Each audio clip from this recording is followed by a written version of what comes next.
This is the continuing story of Peyton Place.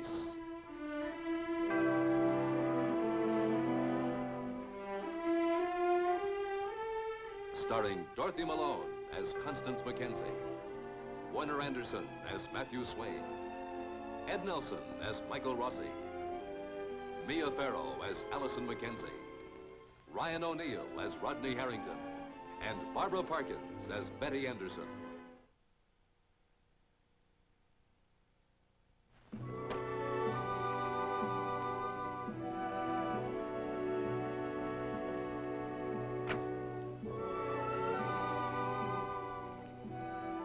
It is mid-morning at Doctor's Hospital, where Elliot Carson lies in critical condition.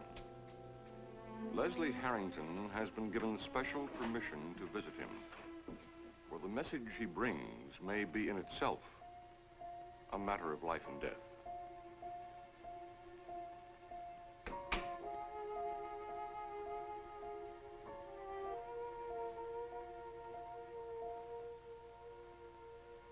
I appreciate your seeing me, Carson. How are you feeling? All right. I hope you know what a relief that is to me. Is it? Of course it is. Better for you if I died. I came here to thank you. Why did you save my life? Instinct.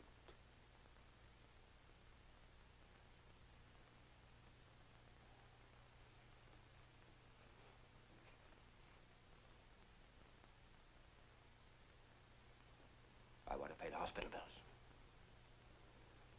I'm not worried about hospital bills. What do you want, Carson? I want my name back.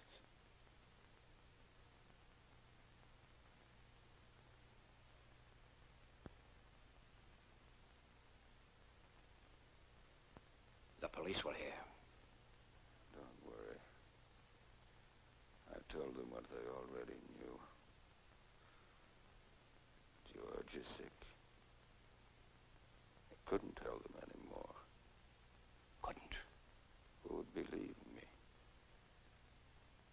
George can't talk. Handley won't. Carson, if I could clear your name, prove that you didn't kill Elizabeth. Could.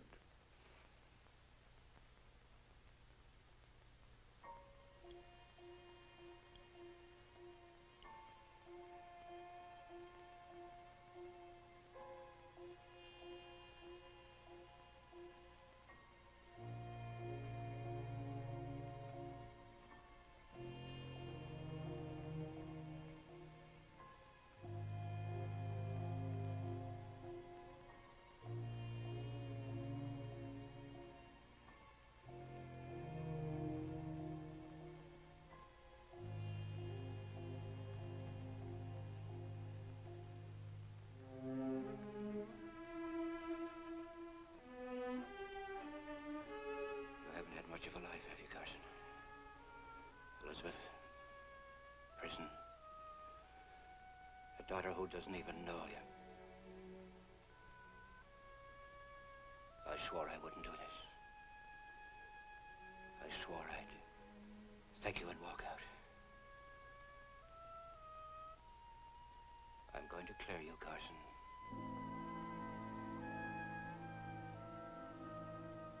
That's a promise.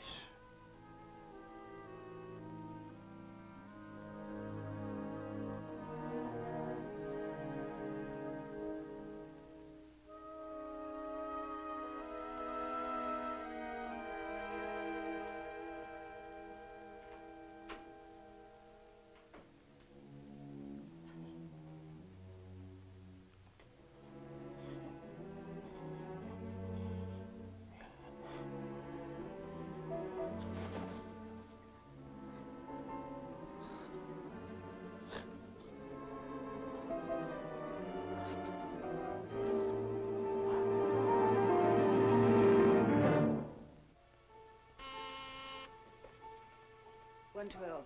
See what he wants.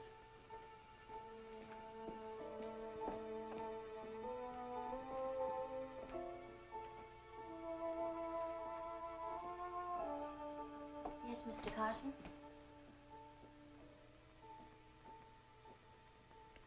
What is it?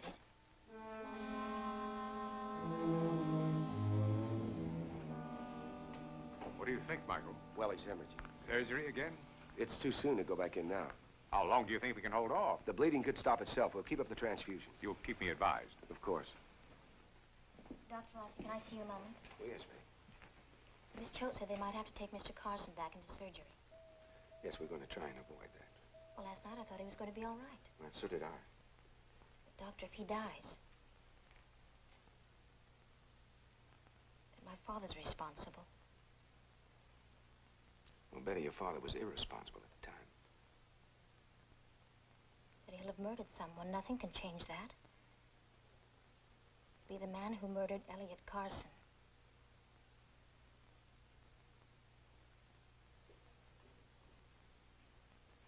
I got your message. What happened? Carson started the hemorrhage.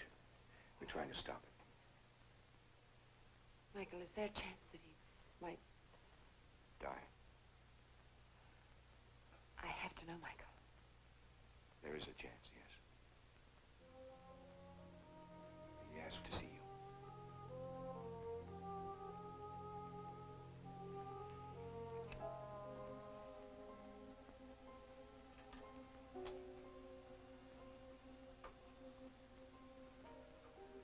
Sorry, no visitors.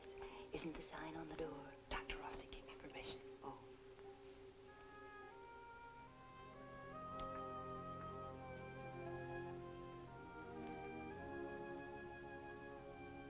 Thanks for coming.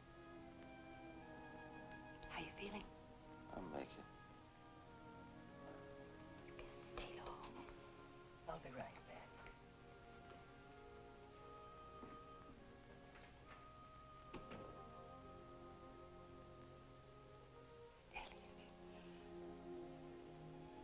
Harrington was here. To see you? He's giving in. He's going to clear me. Elliot. Are you sure? Yes. Yes, I believe him. He said...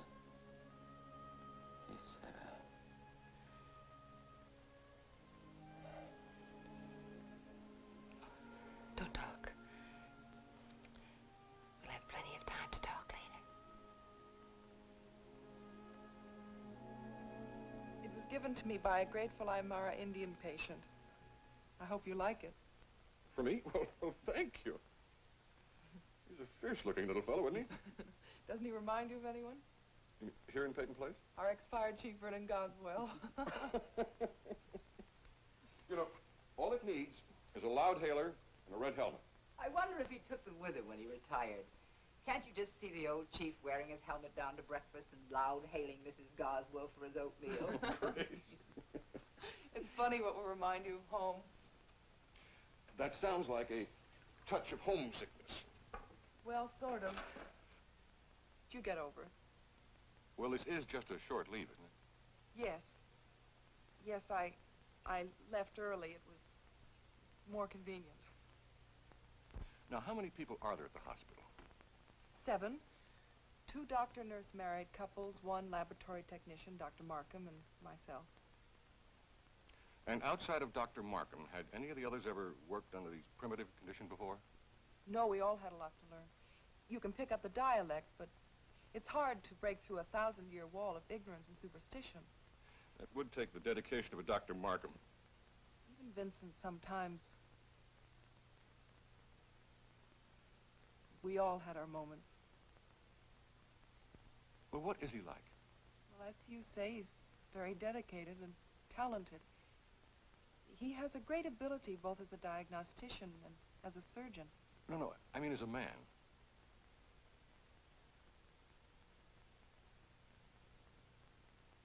Ours was a professional relationship.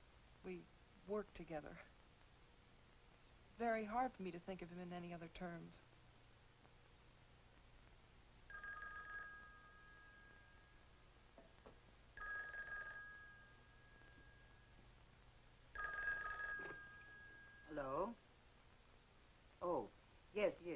a moment. Matt, for you, Constance Mackenzie. Thank you. Matt? Yes, Connie. Well, I've called all over town looking for you.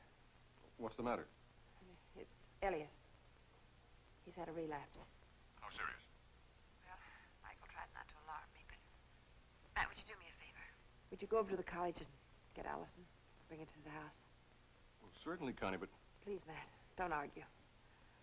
I must see Allison. I have to talk to her. Now.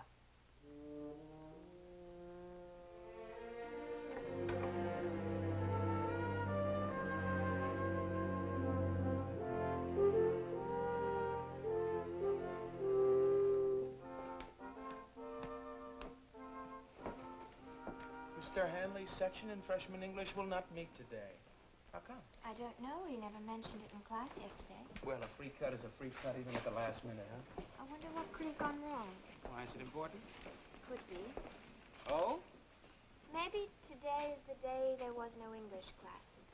No, I'm joking, but not really. Maybe that's how I'll remember today. Yeah, it's a real historic occasion. Now, how would you know?